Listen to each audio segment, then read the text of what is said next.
উগ্রবাদীরা আজকেই দেখলাম আমাদের আশেক ভাইরা জশ্নে জুলুস করতে গিয়েছে চট্টগ্রামের মধ্যে। চট্টগ্রাম জুলুস শেষ করে ফটিকছড়ি যাচ্ছেন এই কিছু তৌহিদি জনতা, ওরা গরম গরম পানি আমাদের ভাইদের উপর ফেলাচ্ছে। মাদ্রাসা থেকে ৮০০০ বাস স্ট্যান্ড বড় মাদ্রাসা, ওখান থেকে কেন ওই তৌহিদি জনতা বলছে না তাদেরকে গরম পানি ফেলাইতে হবে?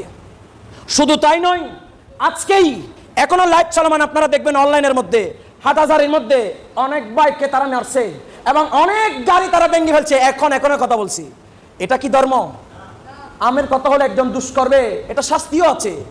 এখন লম্বা লম্বা জুব্বা, লম্বা লম্বা পাগড়ি, লম্বা লম্বা দাড়ি, মেসওয়াক, ডিলা হলুক সব কিছু আছে, কিন্তু কিরিসও আছে তাদের হাতে, পিস্তলও আছে, লাঠি ছুটা আছে, মানুষের জানমান ক্ষতি করে। আছে না নাই আপনারা বলেন?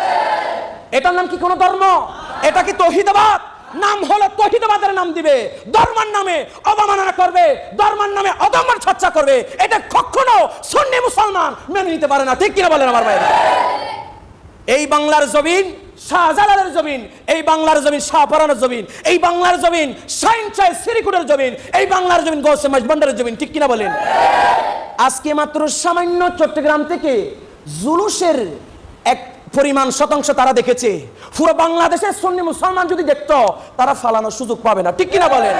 এই অন্তর্বর্তী সরকারকে আহ্বান করব, আপনারা যদি আগে যে মাজার ভাঙছে, খানাকা ভাঙছে, মাজার উপর আগুন লাগাই দিছে, এরকম একজন মরা মানুষকে মারা গিয়েছে ১.৫ মাস আগে, কবর থেকে তুলে এনে এভাবে অফ এন্ড পেট্রোল মেরে ফেলতে পারতো না।